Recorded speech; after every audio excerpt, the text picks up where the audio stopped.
साल 2012 की बात है। दिल्ली यूनिवर्सिटी के नॉर्थ कैंपस के एक पुराने हॉस्टल में एक कमरा था जिसे कई सालों तक खाली रखा गया। पुराने छात्रों का कहना था कि उस कमरे में एक बेहद डरावनी घटना हुई थी। दरअसल कई साल पहले उस कमरे में रहने वाले एक छात्र ने मानसिक दबाव और पढ़ाई के तनाव की वजह से आत्महत्या कर ली थी। तभी से उस कमरे को हॉस्टल का भूतहा कमरा कहा जाने लगा।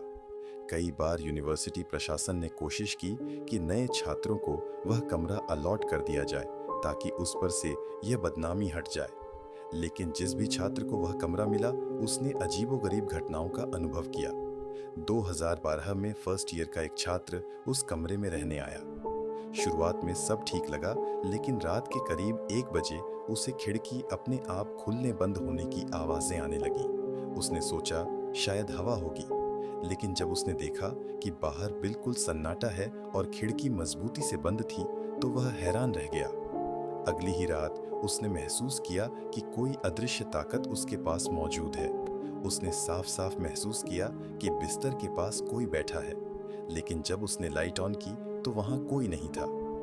दिन बीतते गए और उस छात्र ने महसूस किया कि वह कमरे में कभी अकेला नहीं है। कभी उसे कदमों की आहट सुनाई देती, कभी अलमारी अपने आप खुल जाती। कई बार उसे रात में किसी के रोने की आवाज भी सुनाई देती।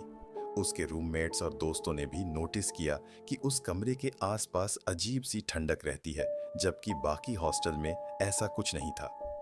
एक दिन उस छात्र ने दावा किया कि उसने आईने में अपनी परछाई के पीछे एक और शख्स की छाया देखी।